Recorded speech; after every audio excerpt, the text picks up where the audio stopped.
Bismillahirrahmanirrahim. Assalamualaikum warahmatullahi wabarakatuh. Sahabat yang beriman, bagi umat muslim di seluruh dunia, kematian yang paling didambakan yaitu dalam kondisi husnul khotimah. Apa itu husnul khotimah? Bagaimana tanda orang meninggal dunia husnul khotimah? Husnul khotimah adalah kondisi ketika seorang muslim meninggal dunia dalam keadaan yang baik. Arti husnul khotimah sendiri bisa ditelusuri dalam bahasa Arab. Husnul khotimah berasal dari kata husnu, yang berarti baik atau bagus, serta kata al-khotimah yang berarti penghabisan, penghentian, penutup, kesimpulan, atau bagian terakhir. Oleh karena itu, masyarakat muslim di seluruh dunia menginginkan mati secara husnul khotimah. Sesuai dengan Quran surat Ali Imran ayat 102 yang berarti sebagai berikut. Wahai orang-orang yang beriman, bertakwalah kepada Allah dengan sebenar-benarnya takwa, dan janganlah kalian mati melainkan dalam keadaan muslim atau berserah diri. Quran surat Ali Imran ayat 102. Meskipun tidak mudah menentukan seseorang meninggal dalam keadaan husnul khotimah, namun terdapat beberapa tanda-tanda sesuai petunjuk dari Nabi Muhammad SAW. Tanda orang meninggal dunia husnul khotimah. Meninggal dalam keadaan yang baik merupakan tanda-tanda seseorang insya Allah akan masuk surga. Terdapat beberapa tanda orang yang meninggal dunia secara husnul khotimah. Berikut tanda-tanda meninggal dalam keadaan husnul khotimah. 1. Mengucap syahadat ketika hendak meninggal dunia. Hal ini sesuai dengan hadis Mu'adz bin Jabal yang berbunyi, siapa yang akhir ucapannya adalah kalimat La ilaha illallah, ia akan masuk surga. Hadis riwayat Hakim. 2. Meninggal dunia dengan keringat di dahi. Hal ini seperti yang tertuang dalam hadis Rasulullah yang berbunyi, meninggalnya seorang mukmin ketika keringat di dahi. Hadis riwayat Ahmad dan An-Nasai. 3. Meninggal pada malam atau siang hari Jumat. Tidak ada seorang muslim pun yang meninggal pada hari Jumat atau malam Jumat, kecuali Allah akan menjaganya dari fitnah kubur. Hadis riwayat Ahmad dan Tirmizi.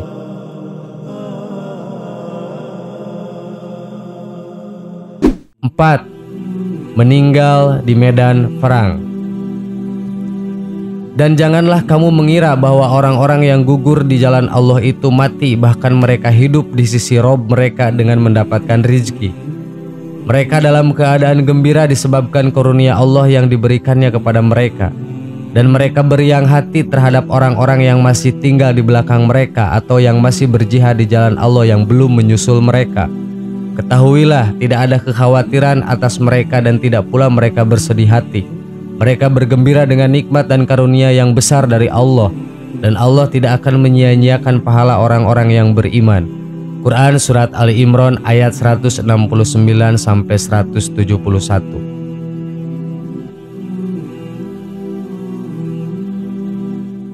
5. Meninggal karena penyakit ta'un atau wabah.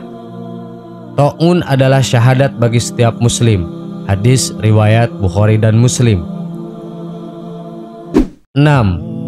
Meninggal di jalan Allah atau mati syahid. Siapa yang terhitung syahid menurut anggapan kalian? Mereka menjawab, wahai Rasulullah, siapa yang terbunuh di jalan Allah maka ia syahid. Beliau menanggapi, kalau begitu syuhada dari kalangan umatku hanya sedikit. Bila demikian, siapakah mereka yang dikatakan mati syahid wahai Rasulullah? Tanya para sahabat. Beliau menjawab, siapa yang terbunuh di jalan Allah maka ia syahid. Siapa yang meninggal di jalan Allah maka ia syahid. Siapa yang meninggal karena penyakit ta'un maka ia syahid.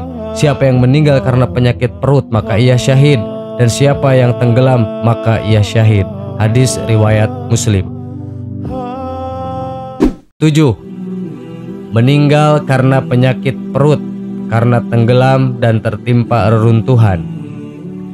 Syuhada itu ada 5, yaitu orang yang meninggal karena penyakit ta'un, orang yang meninggal karena penyakit perut, orang yang mati tenggelam, orang yang meninggal karena tertimpa reruntuhan, dan orang yang gugur di jalan Allah. Hadis riwayat Bukhari dan Muslim. 8. Meninggal saat melahirkan. Wanita yang meninggal karena anaknya yang masih dalam kandungannya adalah mati syahid. Anaknya akan menariknya dengan tali pusarnya ke surga. Hadis riwayat Ahmad dan Ad-Darimi. Sahabat yang beriman, itulah tanda-tanda orang yang meninggal dalam keadaan husnul khotimah. Semoga kita semua menjadi orang-orang yang meninggal dalam keadaan husnul khotimah. Amin. Wallahu a'lam. Wassalamualaikum warahmatullahi wabarakatuh.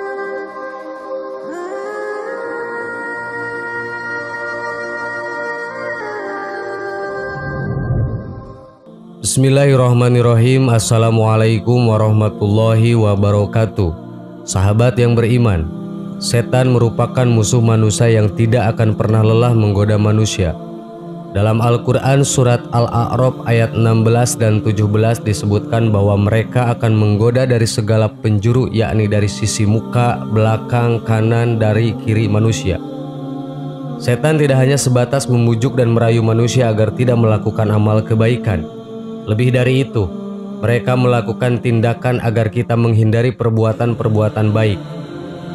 Dalam sebuah hadis dijelaskan bahwa salah satu tindakan setan yang menyesatkan adalah mengencingi manusia. Sebagian ulama menafsirkan ini sebagai majas perumpamaan atas keberhasilan setan menggoda manusia. Namun ulama lain memahami hadis ini secara tekstual, bahwa setan benar-benar mengencingi orang tersebut. Siapa golongan ini? Ternyata mereka adalah orang-orang yang bangun kesiangan sehingga lalai mengerjakan sholat subuh. Setan dengan sengaja mengencingi bagian telinga sehingga manusia tidak mendengar suara azan panggilan sholat. Tidak heran jika kita melihat masjid sepi atau orang-orang yang sholat subuhnya paginya ketika matahari sudah meninggi. Dari hadis riwayat Al-Bukhari dan Muslim Ibnu Mas'ud radhiyallahu anhu, beliau mengatakan bahwa disebutkan kepada Nabi SAW ada seorang laki-laki yang tidur semalaman hingga waktu pagi atau kehilangan waktu subuh. Maka Rasulullah SAW bersabda, laki-laki itu telah dikencingi setan pada telinganya. Hadis riwayat Bukhari dan Muslim. Al-Qadi Iyad memahami hadis tersebut secara kontekstual, bahwa makna telinga dikencingi setan adalah benar-benar membuang air seninya di telinga manusia. Lantas kenapa tidak berbekas? Jika setan saja tidak bisa diindra, maka kencingnya juga tidak bisa diindra. Warnanya tidak nampak, basahnya tidak terasa, baunya tidak dapat diidentifikasi dengan hidung manusia. Jika melihat orang kencing sembarangan saja kita marah, apalagi jika mengetahui bahwa sebenarnya tiap hari kita terlambat bangun karena dikencingi setan. Pasti akan sangat marah dan tidak merelakan tubuh kita terkena najis setan. Namun ini bukan menjadi alasan bahwa Anda telat sholat subuh karena dikencingi setan.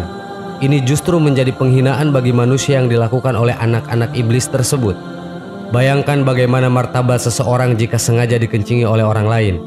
Pastinya ia seperti orang yang paling lemah dan seakan-akan tidak memiliki harga diri. Demikian juga jika dikencingi oleh setan. Martabatnya jatuh, derajatnya rubuh, dan setan akan sangat bahagia jika berhasil melelapkan kita hingga matahari meninggi. Lantas bagaimana caranya agar terhindar dari tindakan setan laknatullah ini? Caranya adalah dengan bangun di awal waktu subuh, sehingga setan tidak sempat mendatangi tempat tidur kita dan membuang air kencingnya di telinga kita. Sengajalah untuk mengatur jadwal tidur Anda ketika malam hari agar tidak kesiangan pada waktu subuh. Tidurlah sesuai dengan anjuran Nabi Muhammad SAW yang terlelap di awal malam. Karena selain bermanfaat kesehatan, tidur lebih cepat juga membantu kita agar lebih dekat dengan Allah. Pasalnya kita bisa lebih cepat bangun pagi dan mendirikan sholat subuh. Apalagi balasan untuk mereka yang rutin subuh tepat waktu akan mendapat jaminan perasaan aman oleh Allah Subhanahu wa Ta'ala. Jika seseorang meninggalkan sholat subuh dengan sengaja, bahkan dijadikan rutinitas, maka tindakan tersebut adalah dosa yang paling sangat besar.